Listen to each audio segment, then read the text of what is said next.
Welcome to Rates and Barrels. It is Monday, December 2nd.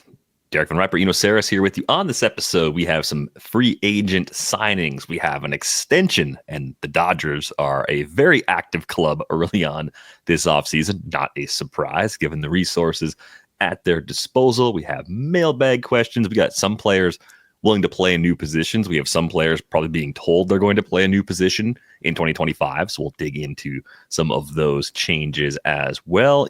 How was your Thanksgiving week? That was great.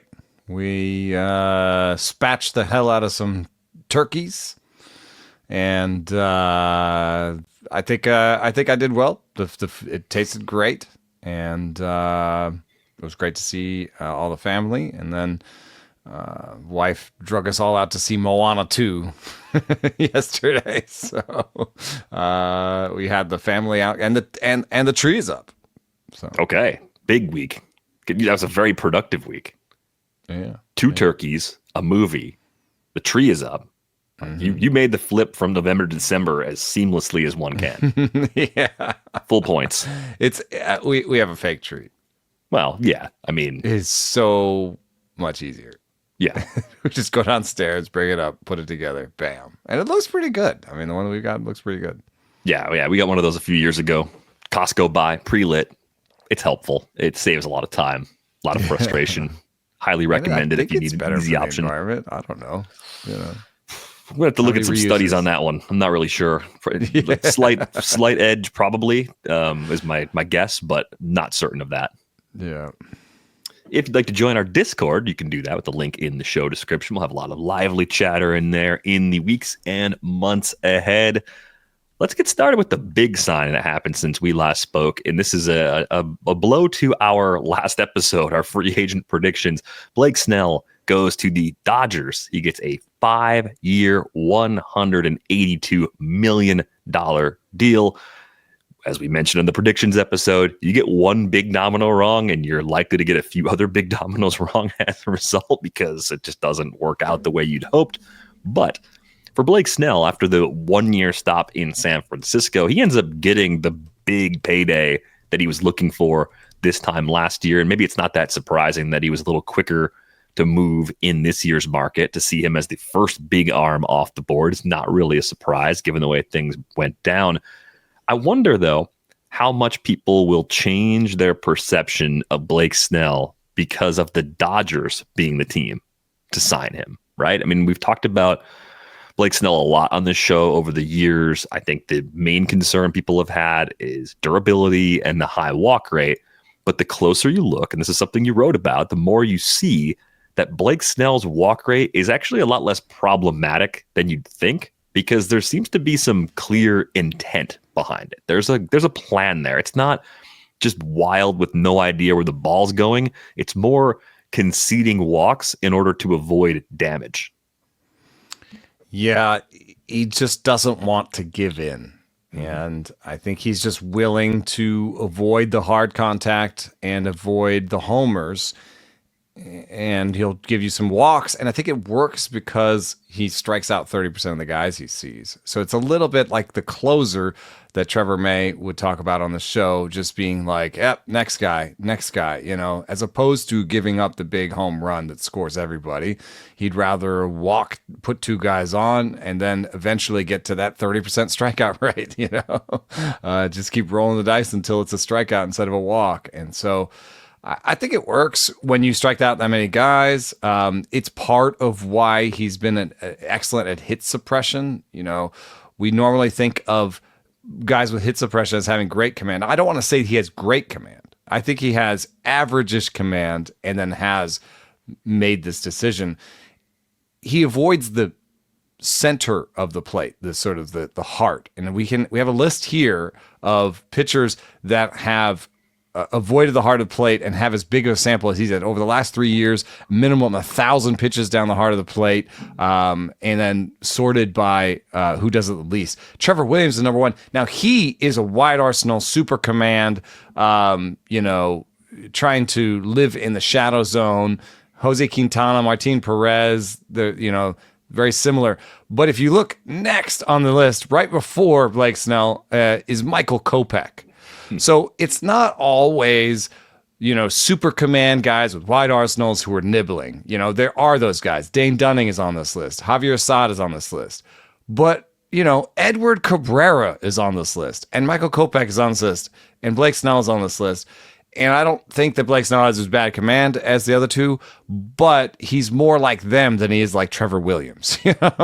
So to some extent, he's just widened the area that he dials in, and he just doesn't want to throw it down the heart of the plate. And of course, there's ramifications to that. I don't know what it'll look like aging-wise when the velo goes down on the fastball and the strikeout rate drops. What if the strikeout rate is 22% and the walk rate is 10%? What we know is that K-BB is a really strong predictor of future success. So, he needs to keep the strikeout rate high, but what we've seen from him over the last few years is a consistently high level of high level of strikeout rate. Seems like he should be fine for the future. I also looked at bulk, and people, we've talked on the show about how deep he goes into his starts.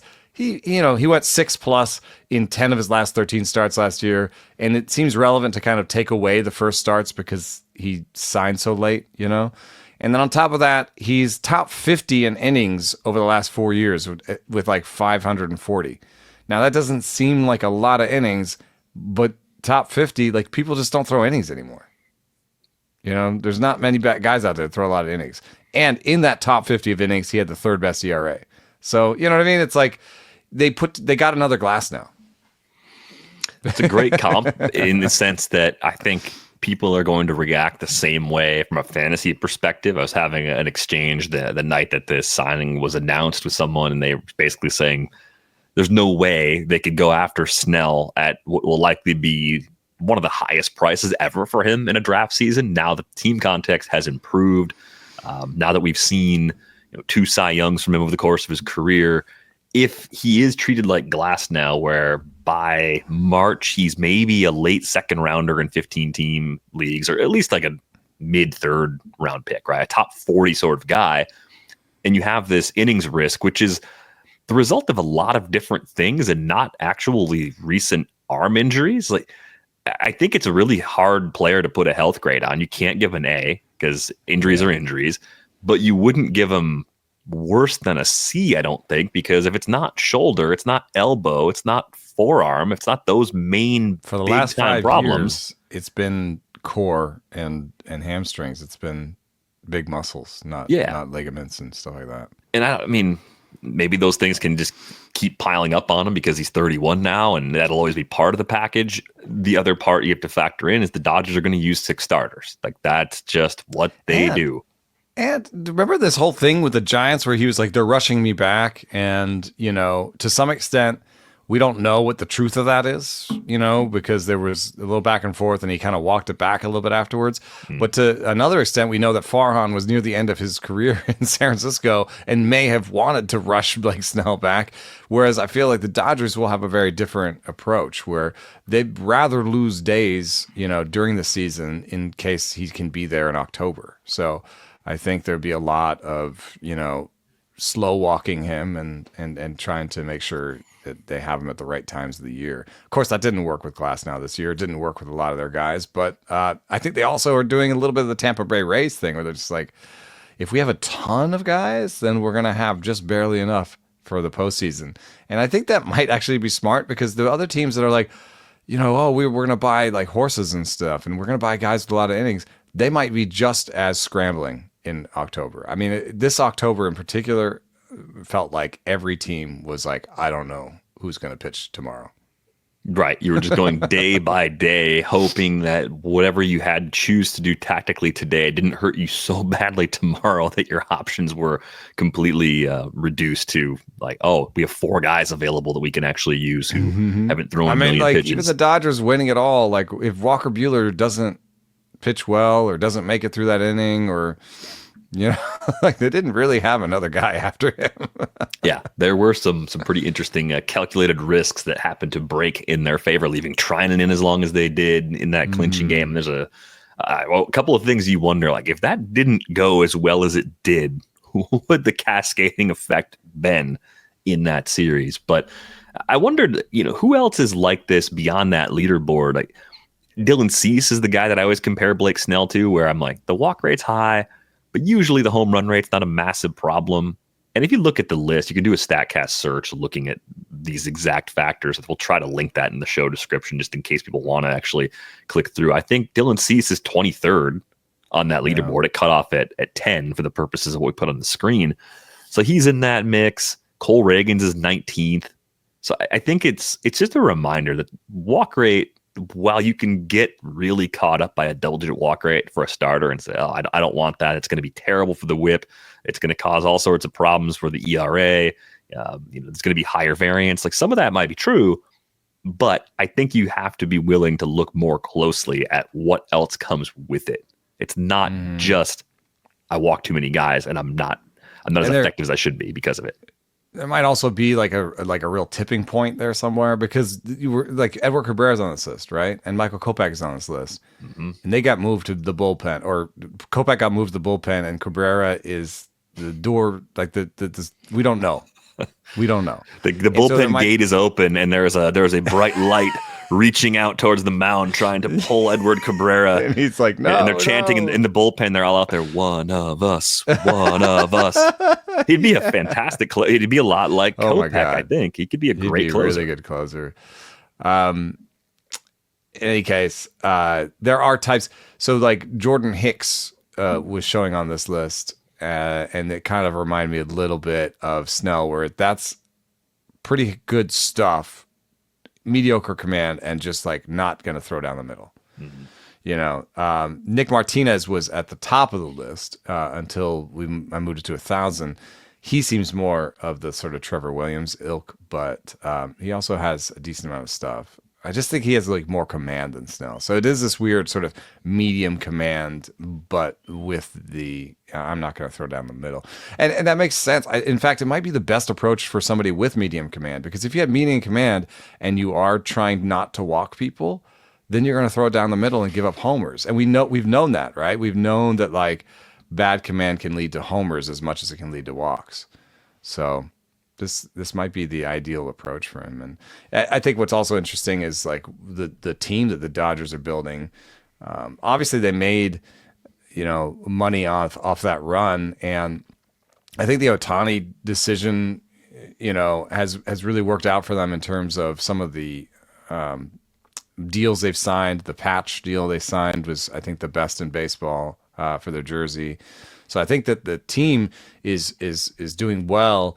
But you have to think, like, is there ever going to be a reckoning for this team? Because they deferred out, a bunch of the Snell money. They deferred out a ton of the Ohtani money. And even Freeman, I think there's some deferred money. And in Freeman and Betts to some extent, and Ohtani, there's money into their late 30s, a lot of money into their late 30s, where you just wonder, is this Dodgers team being built to sell? Like, do they want to win a couple of World Series and then sell for the most that a team has ever sold for? Like they could be going that direction. Do they think they'll just run $400 million payrolls and just like maybe 50 of it is just dead money? I mean, with the Chris Taylor signing, what you see is that that wasn't a good signing. I don't think his plate metrics were good. He was a chaser that, didn't have great contact ability, and he sort of fell apart. They're just going to eat the last year. I bet you he's the last guy on the roster this year, or they DFA him even if something goes down. And they're just going to be fine with that. And I think that's the same with Edman. Tommy Edman is the other big Dodgers signing. What did he sign? It's 5-74, but he was already under contract basically for 1-10. So it's really like a 4-65 of new money. And it's short enough that they won't be left holding the Chris Taylor end of the bag. And I also think that there's some real differences between Taylor and Edman in terms of what they do at the plate. Edman's a high contact guy. And I think no matter what, and he doesn't chase that much. So I think no matter what, he may not have a great OBP for you, but I do think like he will be a useful part of the lineup that just makes a bunch of contact and put balls in play, and could like be an MVP of a series, obviously, because he did that. Right. So I think he could age better than Chris Taylor. And he's one of 4 players last year that played more than 15 games at center and short. The other guys are Sedan Rafaela, who's, in transit, I think, out to center field away from shortstop. Willie Castro, who would you give Willie Castro? I mean, Willie Castro seems like a fairly good comp to Edman. I think there's a lot of teams out there who would not give Willie Castro 4 years and $65 million. I think Willie Castro is a similar player with a little more swing and miss that would probably get 2 fewer years and like $30 million less dollars, right? So you're talking about like a 3 for $40 extension for a player like that. And people would still be surprised by it. They say, oh, Willie Castro, 3 for $40? But that defensive versatility matters a lot to clubs. I think there's so many things about Tommy Edman that even if he has a few flaws already, he has a lot of strengths that will probably age well. That's why they gave him this money. I saw Michael Baumann over at Fangraphs with the headline, the subheadline was, "We can rebuild Ben Zobrist. We have the technology." I mean, I think Tommy Edman as a newer version of Ben Zobrist makes a lot of sense to me. Yeah. He can play almost anywhere they'll need him to play for most of that contract. And that alone just gives them a bunch of options with players they can pursue via free agency and trade, and then he can just backfill wherever they need it. And he can be a guy in the bottom half of that lineup for the life of the contract, doesn't have a ton of pressure on him. If he's a league average stick or right around there, great against lefties, okay against righties, that's fine for them. They can overpay. I think the thing about the biggest market teams that people still need to be willing to accept is that they can overpay for players, and it's okay. Like, yeah, we don't usually look to free agency for multi-year bargains anyway. That's not the point of free agency. But the Dodgers, the Mets, the teams that are going to spend $300+ million on their payrolls, they can overpay by 10, 15, 20% for players, and it won't bite them later.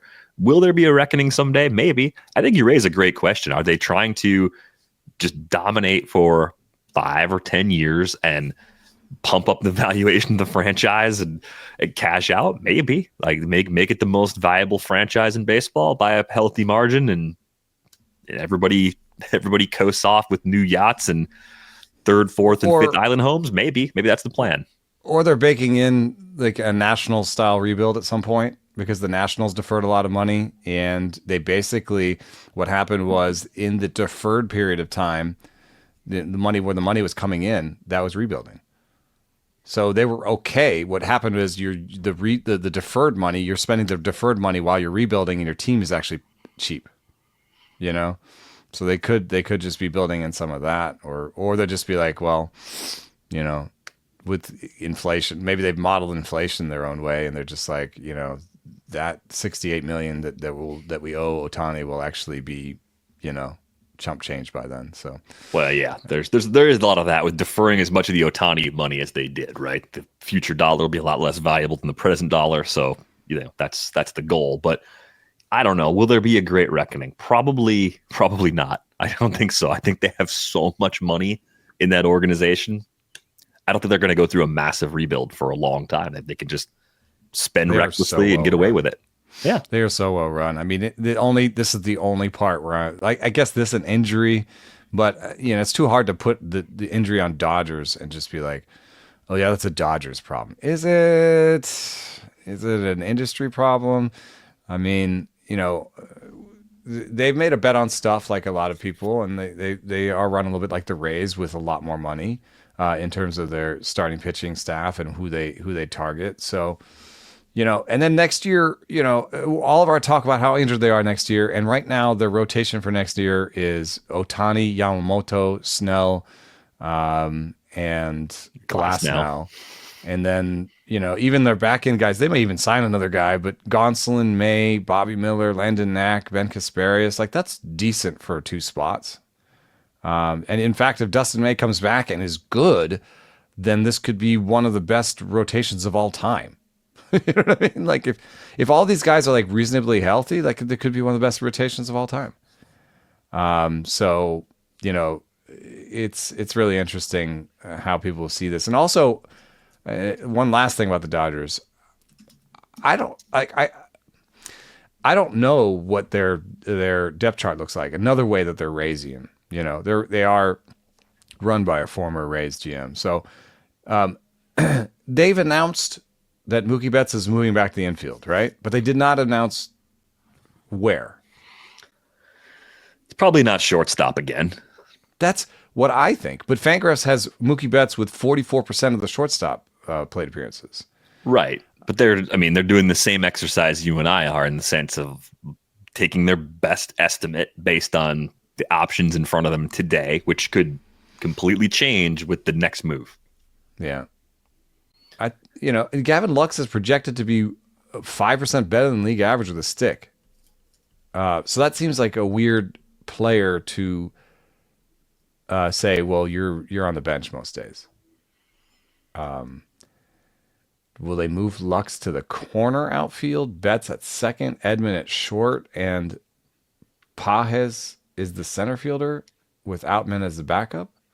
It doesn't seem like that's quite where they're going to land. I think there's some other variables here, too. I mean, Dalton Rushing is close to being ready, so maybe he's going to play some left field and be the backup catcher. How long are they going to keep using Austin Barnes as the backup catcher? Like, that's the other part of the roster you look at sometimes. You're like, that doesn't have to be that way, even though it is. I think the bargain players in the lineup from a draft perspective are kind of interesting, because if you get past like pick 300, you're going to find Andy Pages goes back there. Rushing goes back there. You can throw a dart on Bobby Miller really late in the 240 to 3-something range. There's a lot of guys that I like on this team that if you're drafting right now and you're willing to lean into the uncertainty about their roles, if they end up sticking as regulars or near everyday players in this lineup, they could be huge values where they're going. Yeah, I mean, I used to, when I played AL Labor, I used to have a source that I would check with about the Rays depth chart, because I was always like, knowing the Rays offensive depth chart will provide me some player that is worth it in a depth league, right? So like, I think I had Taylor Walls for his best season or whatever. I was like, he's gonna play. And I always had like a $1 Rays bet. And I feel like the Dodgers are actually set up right now where the one problem is it won't be $1. You'll have to spend a little bit more because the stakes are higher. Because to get a starter on the Dodgers, you feel like, it's probably going to be a pretty good player. But Andy Pages is shaping up to be one of those guys you can get maybe after round 25 in the draft and holds. And when you look at the other outfielders that you're getting around there, none of them really have the upside as him. Right now, he's projected for 553 plate appearances, 22 homers, 5 stolen bases, 247 average, and 111 WRC plus with iffy defense. Now, that's a weird combo because if he has iffy defense, he's not playing center, and then he's in the corner, and then he is a right-handed corner at bat, which just feels like the stakes are all or nothing. He's either going to play all the time or he's going to play very little. And I'm willing to bet on that bat, so I think he'll play all the time, in which case I think the 550 plate appearances is a little bit low.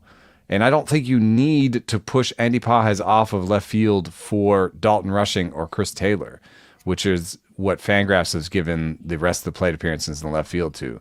So I can kind of almost say Pages has, I think, a position somewhere in that outfield. I'm guessing Edman was signed to play center, which means there's going to be some bets at short, I guess. I don't, unless there's one more. They're going to play Rojas at short those days, I think. If Edman's not playing short, it's got to be Rojas, right? I have no idea, because Rojas is old and he was showing his warts when it comes to defense too. So, I think Edman is the backup shortstop. I wouldn't put bets at back at short. So there's some mystery here that I haven't figured out. What if they just sign? If they sign Willy Adames, then like a lot of things happen where, I think Betts either goes back to the outfield or Lux goes to the outfield. and Yeah. Betts plays second. Still get And the then- feeling that Gavin Lux is getting traded. I don't know. And I just don't know if we're going to see him back with the Dodgers. Yeah. And Outman's in a weird spot too, where, he had that great first attempt at the league, and then he was so bad the second attempt in the league. And I mean, his barrel rate went down, but all the flaws that were there the first time were just, were the reason he couldn't make contact. I think a 35% strikeout rate is it's too much.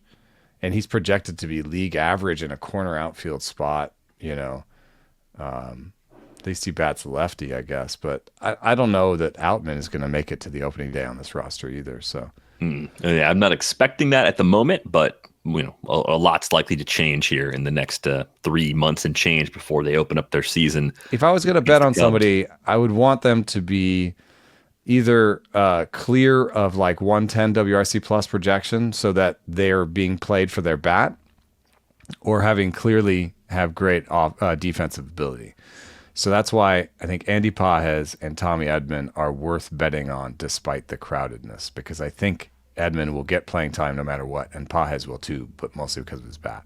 Do you think Pages plays more in right this season than in center? I think it was 87 in center last year, 40 in right, and 6 in left. Do you think that'll kind of flip? Fangraphs has him in left. I don't know. Right versus left has something to do with arm strength a lot. Mm-hmm. He has a really good arm, doesn't he? Yeah, I think Pages does have a great arm. So do you put that normally in right field? Yeah. Yeah. So I would guess right field. Yeah, that's sort of my expectation. It flips, plays some center, but plays more in a corner this year. Beyond the Dodgers, and that's hopefully the case for many of the episodes that we have coming up in the next few weeks. Get some other signings. Frankie Montas gets a 2-year deal with the Mets, and I think we're at the point now with this Mets team. They fit into the Dodgers bucket in the sense that they can spend the extra couple of million on any sort of free agent, any tier that they need to just get the players they want. I think this looks a bit like one of those priority sort of moves. They saw something they really liked. I think it's not a surprise that the Brewers traded for Montas in season, and that former GM David Stearns over in New York ends up signing him to a 2-year deal, right? It seems like the same collection of GMs that came from the same few trees that they're now spread out over like 6 to 8 different front offices. They all like the same players still. They all go after the same guys. But Montas is interesting to me, because at one point earlier in his career, the depth of his arsenal was a question. And now he's a wide arsenal guy. He's a 5-pitch guy who seemed like he did pretty well upon making some adjustments. Signing in Cincinnati last year was a tough start because it's just a place where homers are going to get boosted. And if you have any problems with home runs, your home park is going to amplify them. Now he signs at a very pitcher-friendly spot where our basic tagline is home starts are usually safe if your skills are even average. And I think Frankie Montas at least has average skills, with the possibility of putting a few more things together as this arsenal continues to kind of expand. Yeah, one of the things that the Brewers, I think, did was optimize a little bit more for command than for stuff. They had him de-emphasize his slider to some extent, although that was early on. He did have some games where he did throw the slider again. It wasn't just like Milwaukee turned the switch and just had him get rid of that pitch. But one thing you will see also with Milwaukee is that basically he started throwing all of his pitches around 20% of the time. Mm-hmm. So he de-emphasized the 4-seamer as an establishing pitch. It was really like, I'm going to throw all my pitches at all times, and good luck with that. So I think he became a little bit more of a refined pitcher with Milwaukee, a little bit less of a, I think when he first came up, remember he was, maybe headed to the pen himself. Mm-hmm. And one of the big discoveries that he had was the seam-shifted wake sinker that gave him a sinker, 4-seam, and slider, and then a seam-shifted wake splitter too, which I think he just sort of found it by cycling through grips. That made him a starter, but he still had some of that, when I've talked to Frankie, he's been like, I just want to throw it past him. That's like all I want to do. I just want to throw it past. I want to throw as hard as I can. I want to throw it past him. And I think this has been a little bit newer version of him, which might have some staying power, some lasting power, but won't probably be like he won't be on a list of pitchers that I think you are like when people ask me, "Hey, name somebody outside the top 20 that could be in the top 20." I don't think he has what it takes to become a top 20 starter. I think it'll be a little bit more like maybe like a full season of Manaea or whatever, where it's like, there'll be some times where it's not as great. Then he'll make an adjustment. And he'll be good for a while. The park is going to help him. But at the end of the year, you'll look up and you'll have like a 3.8 ERA and 11 wins. Right. A 3.8, maybe a 125 whip in that park for half of starts, and probably a good number of strikeouts. I think there's still at least a decent strikeout rate coming from him. I know 22.6% for the year doesn't jump off the page, but it was 28.7% once he made those adjustments with the Brewers. And I would think the Mets pitching program, if we had to guess what it's going to be like over time, it's probably going to look a lot like the one in Milwaukee with the adjustments and game planning and some of the things they're doing. So I think I'm confident looking at least above the Steamer projections at 22.5% for Montas's K rate. I think I'd look more 24, 25%. I think that plays well. If you told me I had to take him at pick 250, somewhere in that 250 to 300 overall range to get him, I'm happy with that. I think that works really well as like 6th or 7th starter, guy that you usually use, but you don't always use if you don't like the matchups, especially on the road. I want a lot of guys like that. I want to have 4 or 5 guys like that. I feel like at the end of my bench, I want my sort of even maybe 5th through 9th starters to all be kind of like Frankie Montas. You know what I mean? Because, at least in a 15-team league, we have a weekly lineups and you have to like look at these things. You would love to have 4 guys to be like, ooh, not this week. New York and Boston, whatever. You want to avoid certain places, and I'm talking about Yankee Stadium, not Mets. So if you've got a guy like Montas, especially in that division, he's not going to hit really bad parks, that often. But if you have a choice between somebody else who has 2 starts and Frankie Montas in Philadelphia or something, then you can be like, gonna sit Frankie for this one. So yeah, I would probably start him 75% of the time. He's got some things in common with like a Seth Lugo going to Kansas City, where it's like, yeah, he's got the pitches. He's all right. And, half the time it'll be a great matchup. Yeah. And this type of free agent, the 2-year, $35 million or less sort of range, is in play for anybody. Any team can sign a player like this. So I do think this is an interesting bucket to shop in. And you get a lot of would you rather sort of toss-ups because they tend to sign in little clusters. Montas gets $34 million over 2 years with the Mets, and Matthew Boyd gets 2 years from the Cubs at $29 million. Given the injuries he's gone through, like just anytime you see a player get through that, come back, pitch well enough to get another deal, you just feel good for them that they got some guaranteed money back on the end of it. This fits a little surprising in the sense that I thought maybe the Cubs would prefer to add right-handed starters, just given the way their rotation is built already with Shota and Justin Steele, and then a guy like Jordan Wicks is another lefty that's kind of a candidate for the back end of the rotation. But it's also kind of a Cubsy sort of approach in that it's not great stuff by the models, even though Matthew Boyd has a lot of pitches and he can command all of them. Yeah. He's in an interesting spot on the free agent stuff leaderboard in that he's not in the very bottom.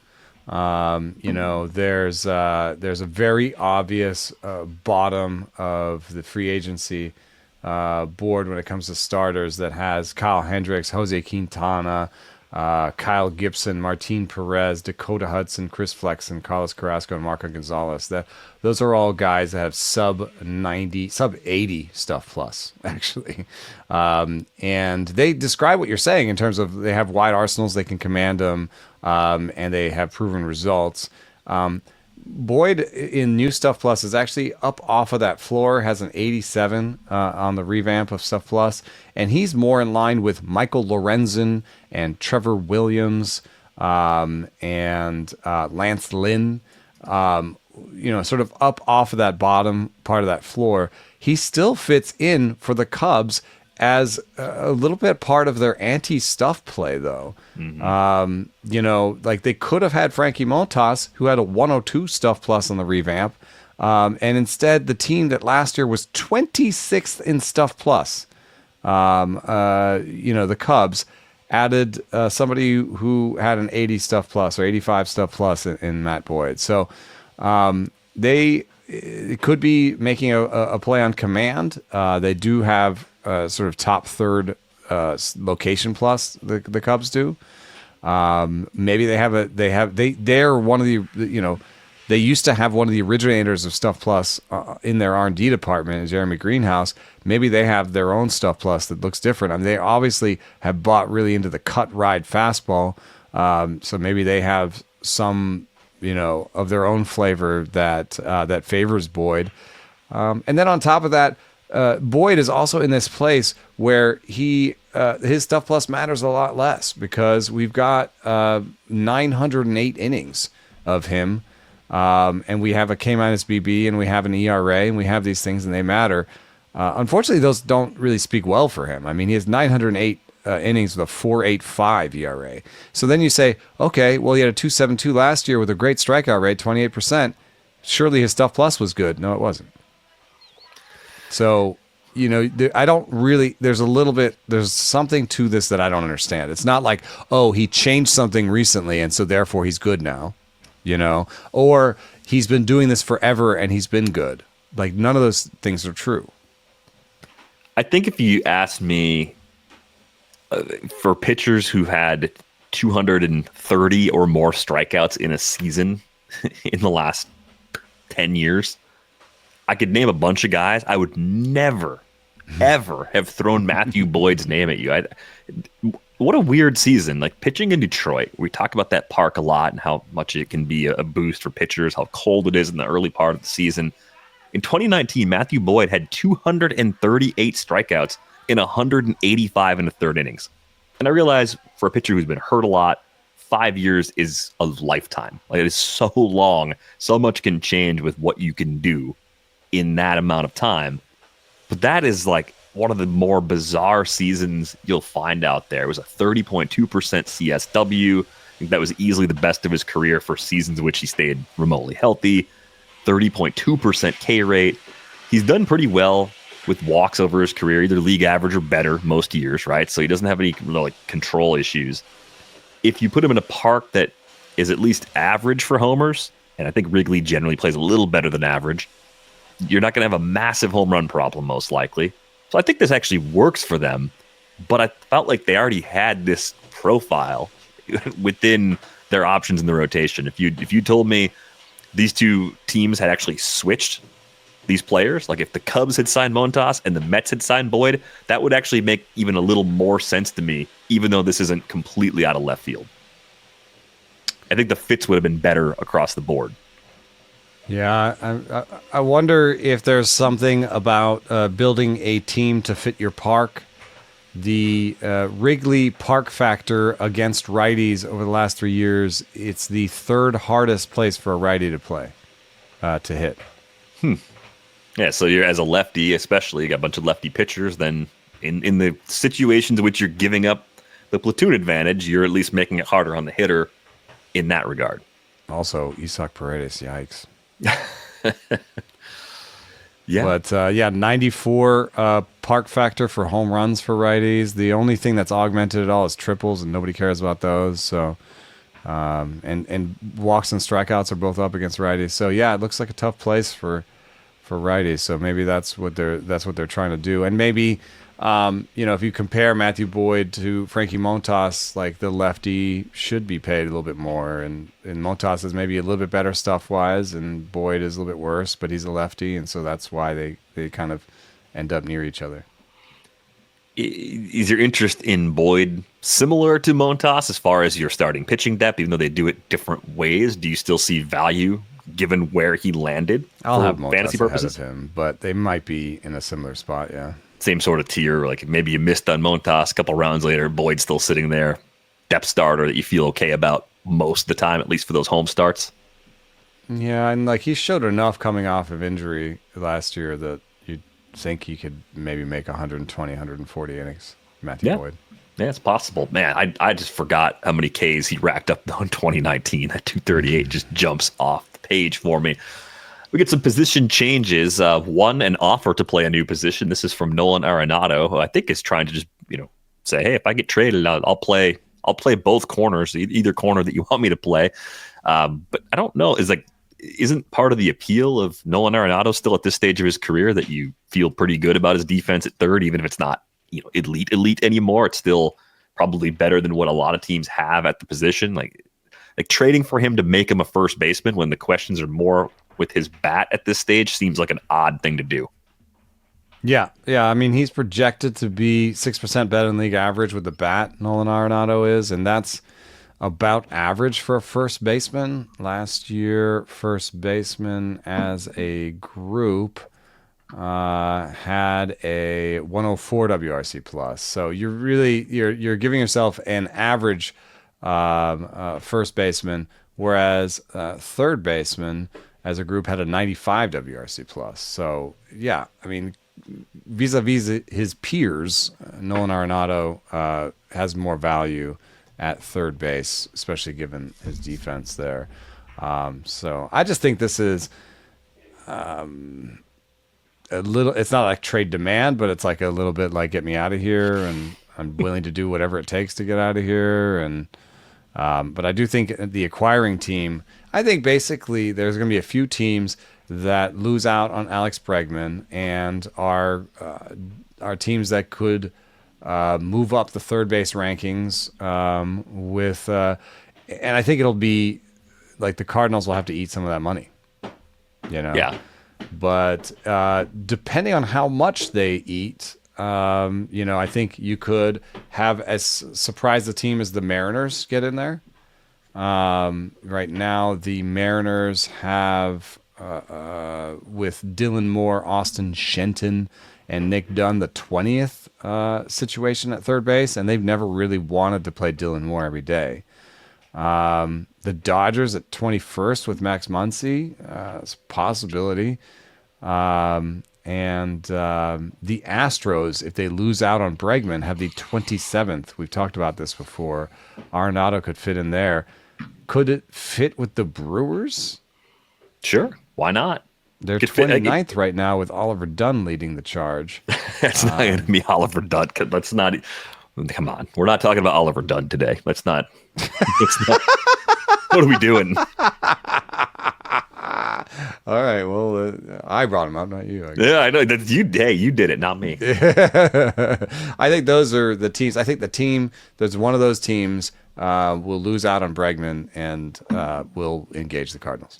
There is another suitor for Bregman that I thought was really interesting. Alex Hampel on our creative development team messaged me after our last episode and said, hey, the Nats, they might even spend above the numbers that we put out there because they used to spend a lot more, right? So even if we were looking more at what was spent recently, but yeah, you can think about it like that too. The complicating variable for the Nationals. I think we said about the Nationals that they might do the sort of early deal, the one that like signals that they're coming back and they're going to spend even more next year. Yeah, for sure. Kind of like the Rangers a couple of years ago, Padres before they were good, getting Machado, like those some of those moves. I think that was before they were good. It was as they were on the rise. But yeah, sometimes you'd have to be a little bit ahead of your core as far as getting the free agents because hey, these are the guys available right now.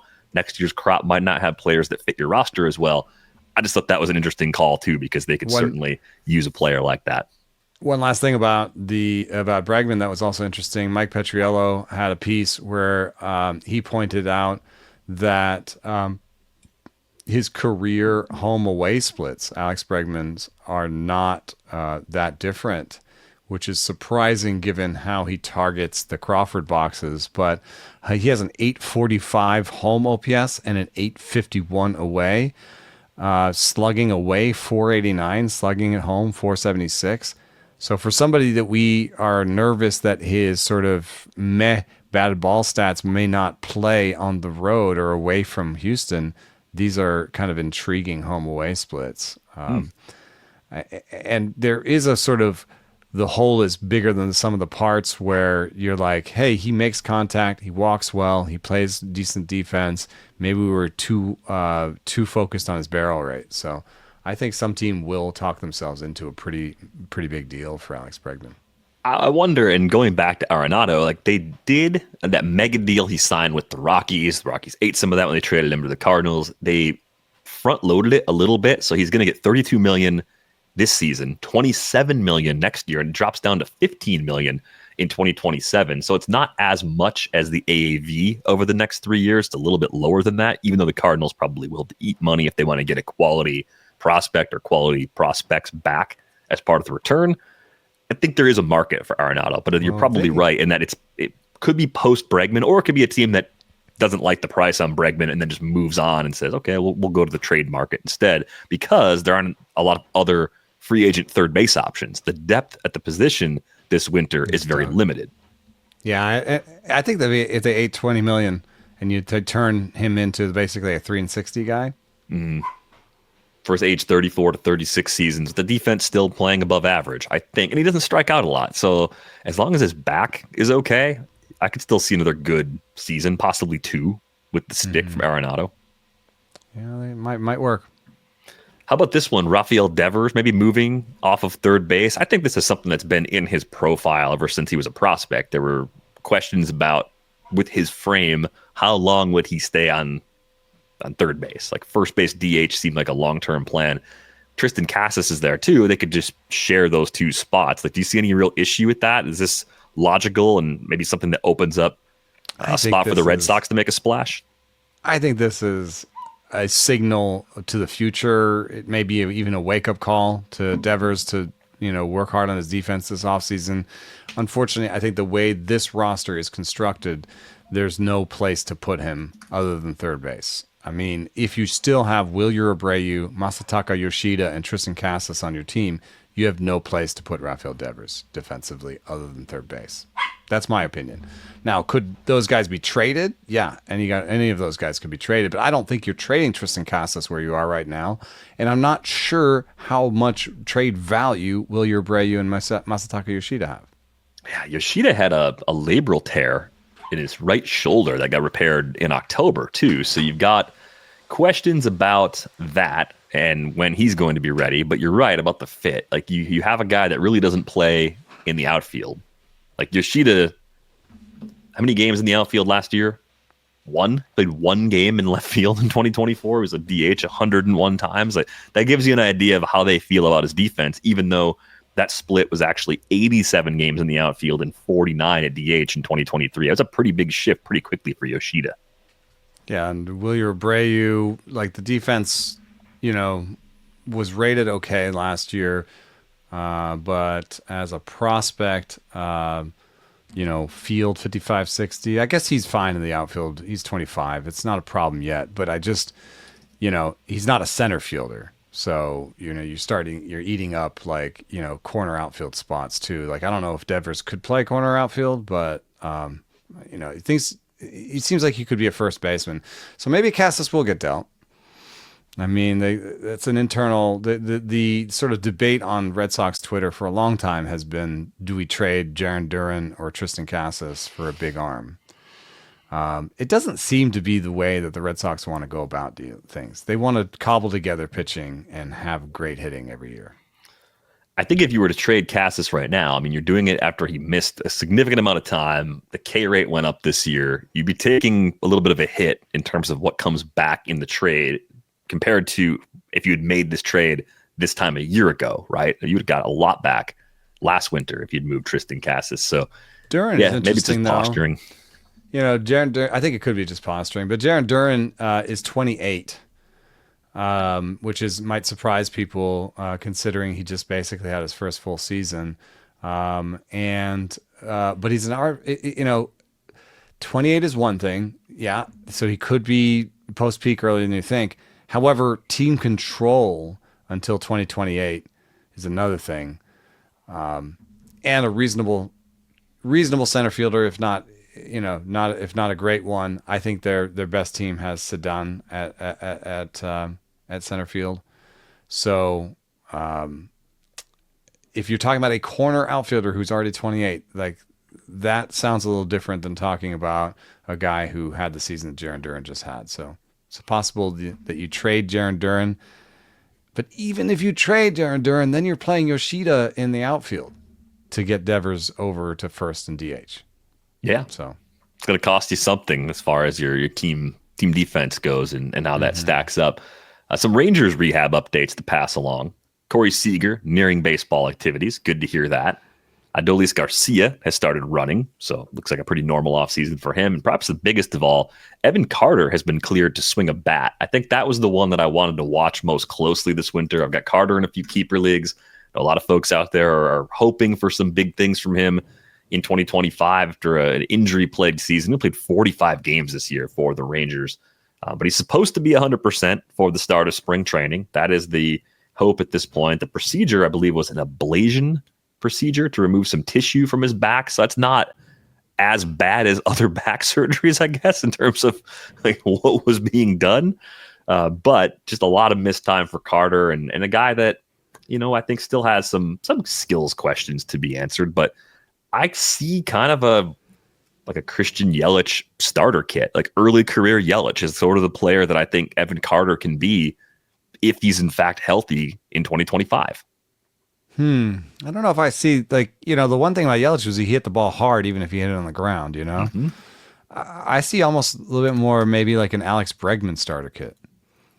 He makes a lot of contact, has a really good approach at the plate. If he's a slightly more aggressive, I think he could have like a 10% walk rate and a 21% strikeout rate. Not quite as good at Bregman at making contact, but I also don't think he's going to hit the ball super hard. And I think he'll run more than Bregman. But, something similar in terms of good approach at the plate, really good defense, and enough power to have like league average power. So league average power, good OBP, good power, good like home run, stolen base numbers for fantasy. So I'm excited about him, and he's going in that sort of Pages territory too, where Man, really? He's still going that late?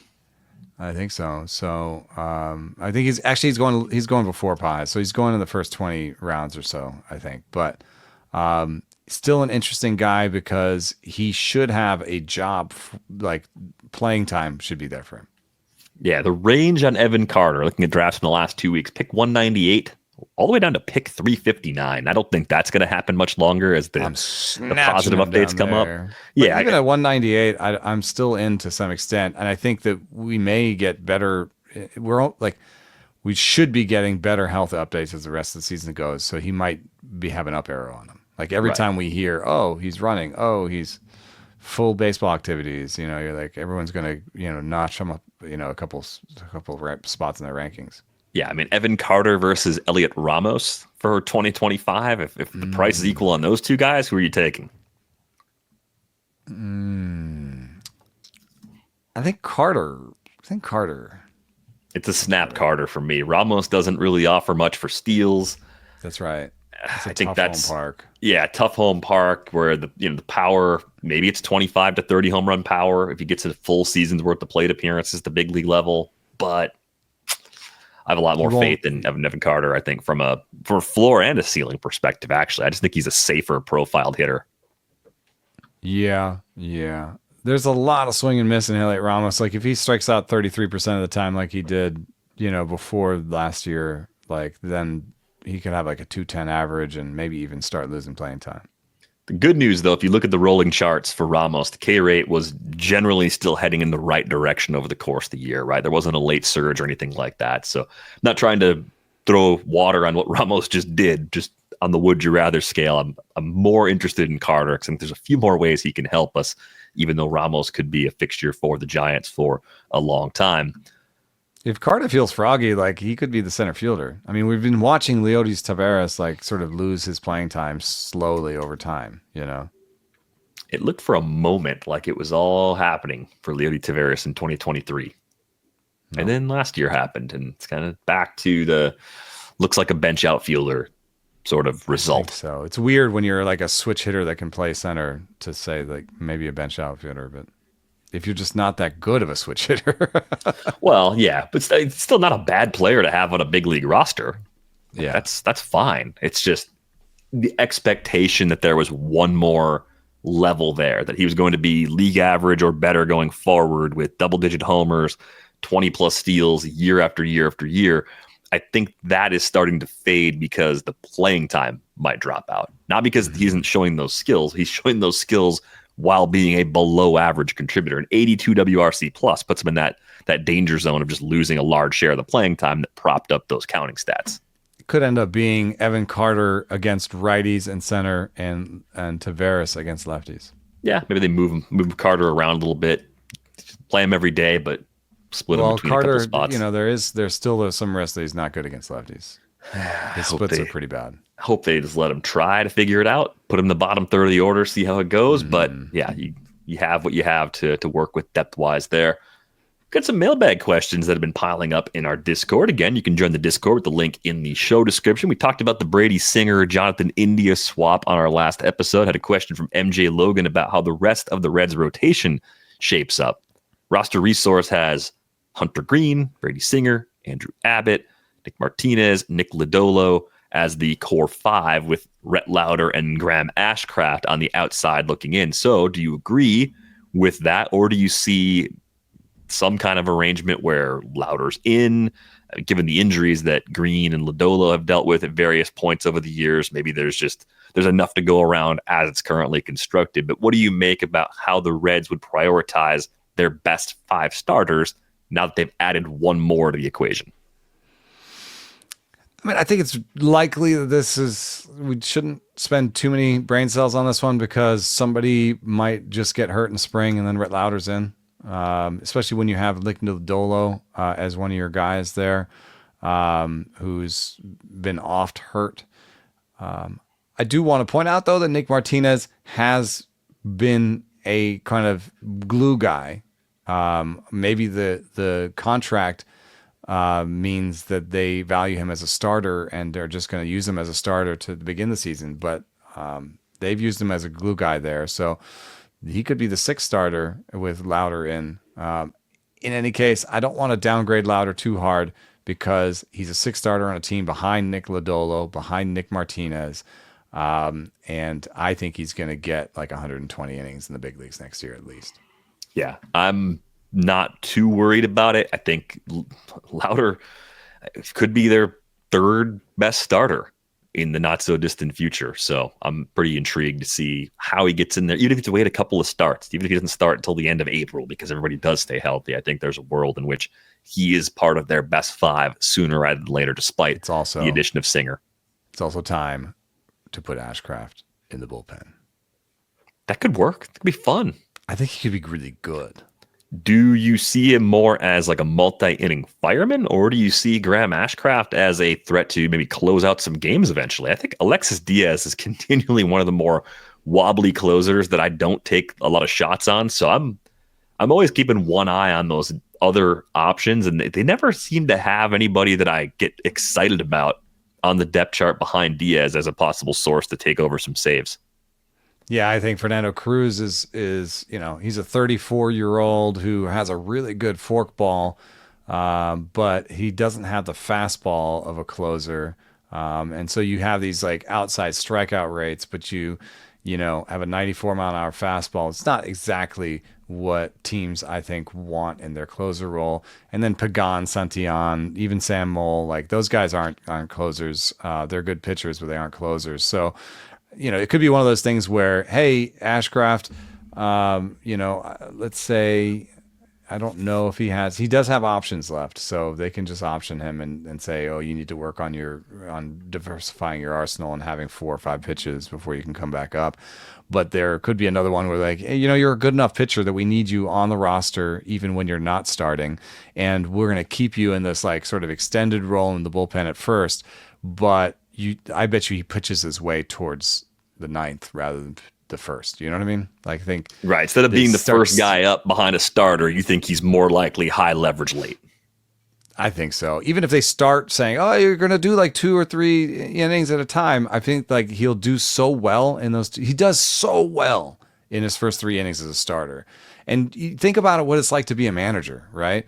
You've got this guy, and you keep putting him into big games, and he keeps pitching 2 innings and getting you like 5 strikeouts and not giving up any runs. At some point, he's your closer, right? Yeah. You start being like, well, shoot, Diaz just gave it up again, and Ashcraft pitched the 7th and 8th and was amazing.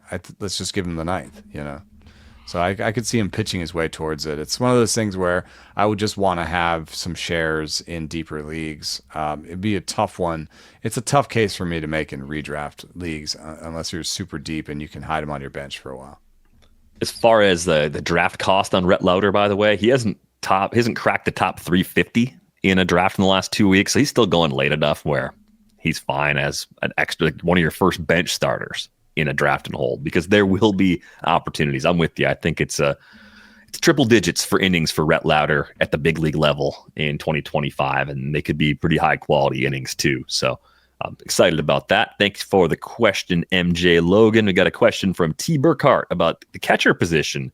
How does it look from both a redraft and keeper format position? Or how does it look from a long-term and short-term perspective with guys like JT aging, Wilson Contreras moving out from behind the plate, have eligibility this year, but he will likely lose eligibility going into 2026. Sal Perez being another year older, the struggles of Jonah Heim and Sean Murphy, 2 guys that we both really liked going into the season. Do you feel like this position is in trouble right now? Do you think it's weak? Do you think it's actually strong?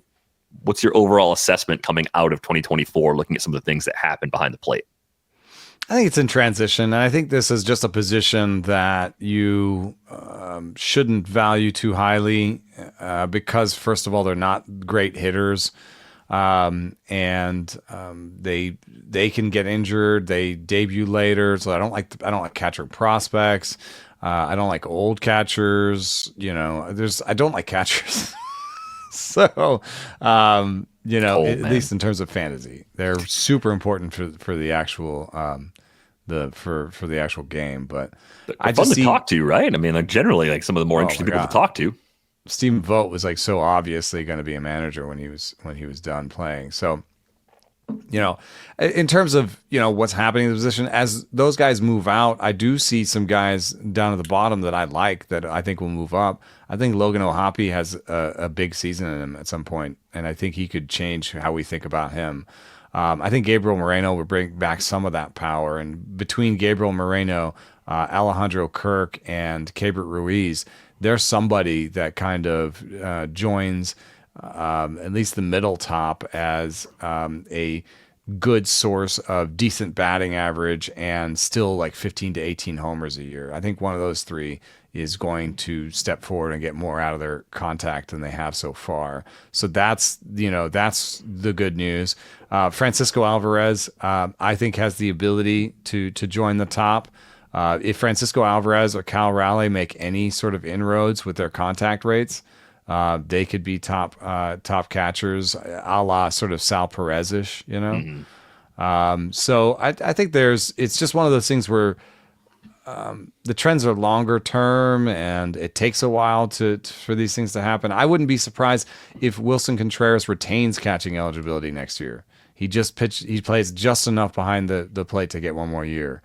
I wouldn't be surprised if Yainer Diaz starts moving off of catcher as soon as this year. Wow, that soon, huh? I don't know. Like, I don't think he's that great of a defensive catcher. So, one name that I find really intriguing is Tyler Stevenson, where, he's 28, he's in the middle of his career. He hits the ball reasonably hard. He doesn't make, he makes enough contact, walks enough. Like, is there another level for him? Even if he just repeats what he did last year, hitting 260 with 19 homers, that's surprisingly good, Mm-hmm. So maybe this is the year where you don't buy the very top. You either buy the very top in William Contreras, or you kind of focus on one of these other guys that does something you like. I mean, put Shea Langoliers in the Cal Raleigh, Francisco Alvarez group as like somebody who could make a real step forward if their contact rate increased. So there's different people that you can like, and Logan O'Hoppe is one that in particular that if I could get him in a trade in a dynasty league right now, and I was worried about my catching position long term, and I did have to pay a lot for him, I would be into that. But if I wanted to get somebody cheap, I would focus on the Keibert Ruiz, Gabriel Moreno group, Alejandro Kirk group, because if you make that much contact and you play well defensively, they keep putting you out there. Yeah. I think the high volume playing time targets are the guys that I tend to go for as catcher twos if I don't get two from the top 7 or 8, or I think I'm getting above average skills. I've done builds like that more often in recent years where I do spend a premium. I'm a little more likely to go 2 early-ish catchers than I am to go 2 early-ish closers based on how things have been going the last 2 seasons or so. Doesn't mean it's a must-have sort of strategy. I'd put Patrick Bailey in the group of guys that should play a lot, that could still do more with the stick. I know he had that concussion this year too. Barrel rate got chopped in half, but the hard hit rate was still good. He doesn't chase. His glove is going to keep him playing a lot. The Jonah Heim underperformance was a bit of a surprise. I think it's within the reasonable range of his variance, though. Like, I think it was a low-end bottom half outcome, but not like the extreme worst case scenario. Still had double-digit homers. In a 2-catcher league, he was fine. In a 1-catcher league, he probably fell short of what you needed. So I think that's just sort of the cost of doing business in that tier. But I wouldn't necessarily be afraid of Heim as a catcher 2 in a 15-team league this year, coming off of a down year. You mentioned the Cardinals guys taking over for Contreras, Pedro Pajes and Ivan Herrera. I mean, there's a little value with both of those guys. Yeah, I think the only problem is there's a little risk that one gets it and the other doesn't. You have to kind of pick your poison there, But yeah, Shea Langoliers fits into the, playing in a different ballpark. So that alone could just give him a boost. I'm with you on Francisco Alvarez. I think the defense has been better than advertised since day one. I mean, that was the concern as a prospect, and I think he's more than exceeded expectations on that side. A healthy season from him. There's easy 30 homer power there, the same way we've seen it from Cal Raleigh at times. I love Wilson Contreras getting first baseman playing time instead of catcher playing time, though, in the from a short volume term, perspective. Yeah. But some of the question was, dynasty and keeper. And so, I do think, Sean Murphy being circled there is very interesting because, as a 30-year-old catcher who just came off a really bad season, he should be attainable. And he would cost less, I think, in a dynasty league than Logan O'Hoppe, right? Yeah, I think so. I think in the dynasty leagues I've played in, there's a pretty quick toggle when a guy gets up late 20s, early 30s, especially a catcher. People tend to panic and the value starts to drop really fast. And they have they have Drake Baldwin too. They have another young catcher that'll play. That's the one reason I wouldn't be like, go get Sean Murphy. It's like they could go to another guy, pretty soon. They played Drake Baldwin in the fall league too, right? Mm-hmm. So they're trying to push his playing time, trying to get him ready for the big leagues. So I think that was part of why they let Travis d'Arnaud go, is that they think at least Baldwin can be the backup. I do think, with the contract that that Sean Murphy has, they're going to keep him, behind the plate for as long as they can. They don't want to be paying Matt Olson and Sean Murphy a bunch of money to be playing the same position. So I think Murphy is actually a decent buy low in dynasty leagues, because you're talking about, can he give you 2 or 3 more seasons of kind of like 250-20 with a good OBP? I do think so. There are some young catchers either breaking in soon or have recently debuted that I think can take a step forward still too. Like Dylan Dingler is kind of interesting. He's a little old, but if I remember correctly, he was drafted in the lost COVID season. Yeah, he was a second rounder in 2020 and a college guy. So he's a little old for someone who hasn't played a lot in the big leagues. But Jake Rogers isn't a player you can, just pencil in and say he's definitely a 500 plate appearance catcher. If they could share that role, Dingler might hit enough to even get some reps at DH on occasion. He's basically free in draft and holds right now. I think you mentioned Edgar Caro for the White Sox, probably taking over that spot soon. He could be a high volume guy. Kyle Teal is close with the Red Sox. Rookie catchers are tough because everything about your game has to sort of come together quickly to keep your playing time. You can be an elite defender and maybe get away with a sluggish bat, but if you're just kind of okay or average behind the plate and you're waiting for the bat to click, playing time can be hard to come by. But I actually think the position's in okay shape. short-term and long-term right now. There's at least options at various price points that I'm interested in. If I'm trying to get a veteran guy in a keeper league, I think there's a few like Murphy that are interesting. If I'm trying to go cheap, try to go to the future, there's a few prospects that are worth taking a chance on there as well. Not a bad spot. Amaya right now is projected for only 320 plate appearances by Steamer. Yeah, Moises Ballesteros maybe coming through. Yeah, but also Miguel Amaya is projected for a 102 WRC plus, which would be really good at catcher. I thought Amaya had a pretty good second half, if memory serves me correct. I'm going to look at the splits real quick right now, but I thought he was kind of a different player as he got more comfortable against big league pitching. Yeah, he hit 271, 316, 444 slug, 113 WRC plus with an 11% K rate. Like that's good. Yeah. Yeah, he'd be part of a plan if I was trying to be really cheap, in a one catcher dynasty league, maybe I could get Sean Murphy cheap and then hedge my bets by finding a bench spot for somebody like Amaya, It's got to be some goodness coming out of that Pirate situation. Joey Bart looked pretty good last year. Andy Rodriguez coming back. Yeah. That one's just tough to figure out because, Joey Bart is fine. And Andy Rodriguez was hurt, and Andy Rodriguez was kind of a multi-catcher guy, and Henry Davis, I think they were already playing him in the outfield. So, it may all end up that just Joey Bart is their primary catcher. Andy Rodriguez is like some sort of super util, and Henry Davis is an outfielder. They may all play a lot because they just play 3 different positions. Yeah, I don't know. I can't advocate for any one of them though, because I think it is truly, a lot of it also has to do with what direction they're taking as a team. I think they want to take that direction from rebuilding into contention, which means that maybe Henry Davis is in the minor leagues, and it puts a little bit more pressure on everyone to be both a defender and a bat. This isn't a team that can afford to have a lot of zeros in the lineup because they need more offense. So maybe Andy Rodriguez and Henry Davis are both in the minor leagues, and Joey Bart is just a starting catcher, and that is maybe the most likely outcome. But Steamer has 514 plate appearances for Andy Rodriguez and 475 for Joey Bart somehow, and that's an interesting universe to live in. Man, I just keep looking. Henry Davis once again did great in the minors, right? 307, 401, 555, 13 homers in 57 games, 8 for 9 as a base stealer, 22% K rate, 38% hard hit rate. I mean, we've talked about his flaws, struggling with elevated fastballs. There's enough there to think that they're going to keep giving him chances, given the fact that he was the first overall pick in the draft. But I think he shows enough skills in the upper levels of the minor leagues where you have to at least leave your mind open to the possibility that things can click for him still.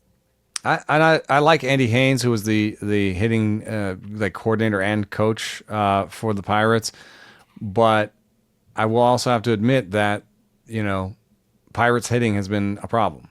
They've been they went and got Nick York. They're trying to add from other organizations.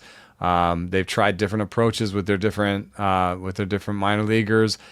I think O'Neill Cruz is a win for them development wise.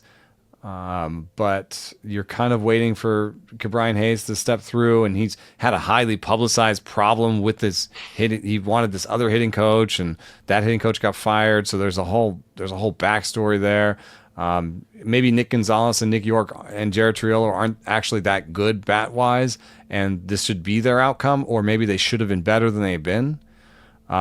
So there's still some question about that hitting development. Maybe change is good for Pirates hitters. Maybe a new hitting coach can speak to them and bring something out of them that they haven't gotten so far. So, so it is an interesting team to circle this year because they are going to, try. And you remember Rodolfo Castro was the kind of guy when they were rebuilding, they were going to keep trying to run Rodolfo Castro out there. And I think the cutting of Rodolfo Castro at some point was like, okay, we can't just do that anymore. We're trying to win games.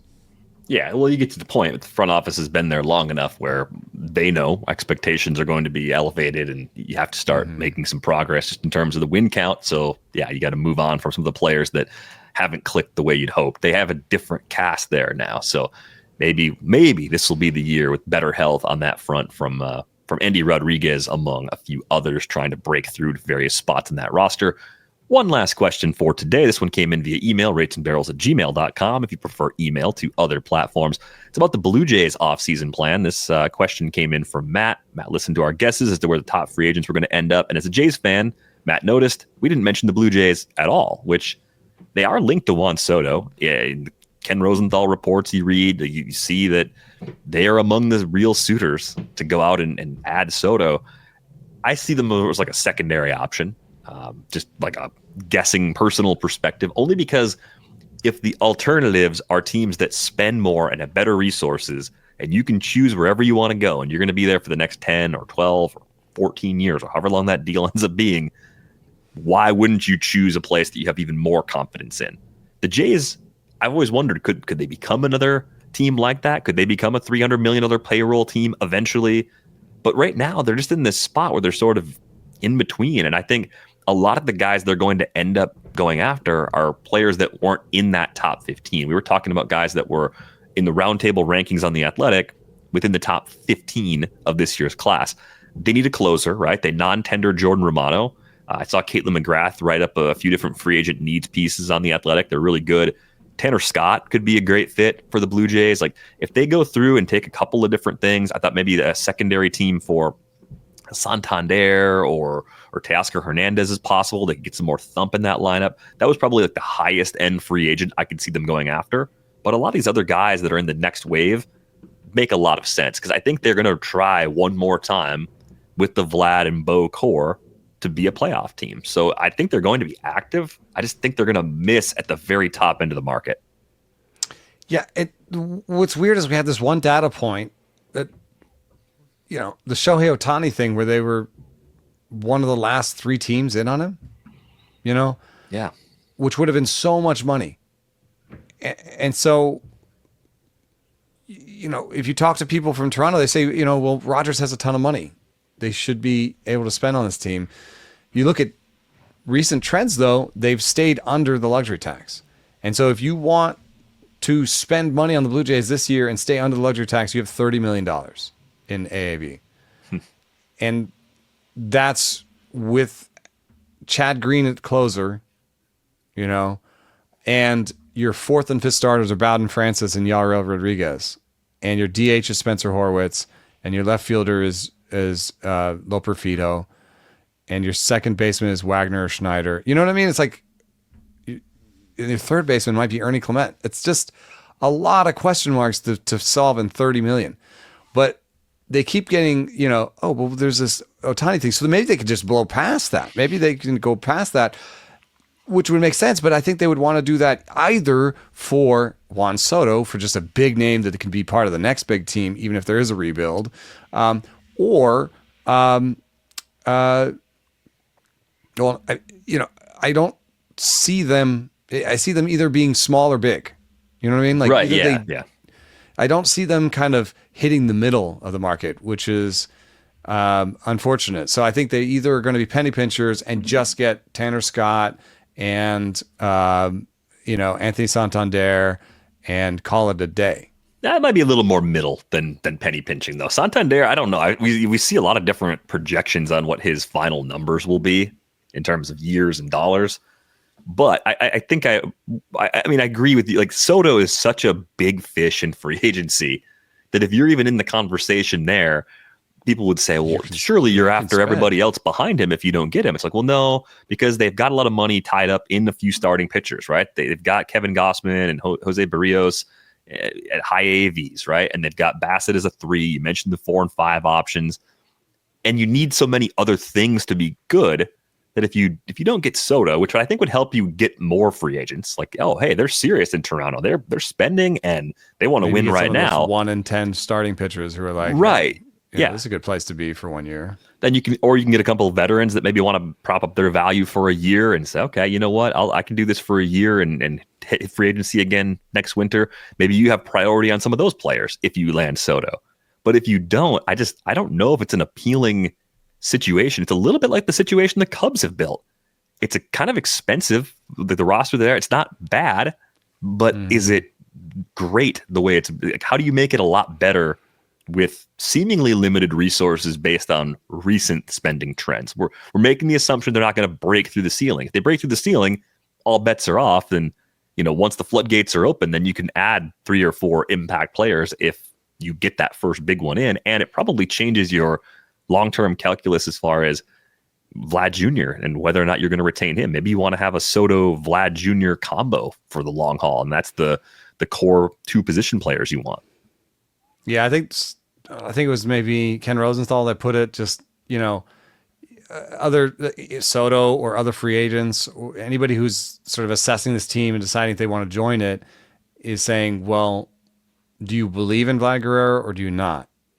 Have you extended him and he's going to be there forever, and I can be a team up partner with him, or do you not believe in him and you're going to let him go next year and then everything will be on me? Right. I think there's too much of a downside or uncertainty, and obviously in those meetings, teams can say a little more about their long-term plans and ambitions and make their pitch, and that's what those meetings are about. It's harder to see it on the outside looking in with the Blue Jays right now. Even though they're by no stretch of the imagination are they a bad team. I just think they're a little bit different than the other suitors for Juan Soto. Yeah, I think it'd be tough, and so I think that they'll work around the margins. If it's not Teoscar, or a Santander, like they could still make maybe even like a platoon outfielder. Go long distance with Michael Conforto, I think, was in the running for Caitlin's piece. That's a good kind of somewhat value bin. It's not going to be cheap, but also not going to probably cost as much as like a Santander or a Teoscar, and I think that would help them. Would maybe 30 million. You could maybe do 30 million Conforto, Scott, and Andrew Haney. I've heard of worse off seasons than that, so. It's probably not, what Jays fans are hoping for, but as a Jays team, then you're like, okay, all these guys we've tried out last year in terms of Horwitz, Loperfido, Schneider, and Wagner, and Clement. If we buy these 3 players, we're not depending on those guys as much. They can be our 7 and 8 hitters, and we can put together a team and we haven't affected our long-term bottom line that much. So if Vlad and Bo don't really put it together this year, we can still blow this team up pretty easily.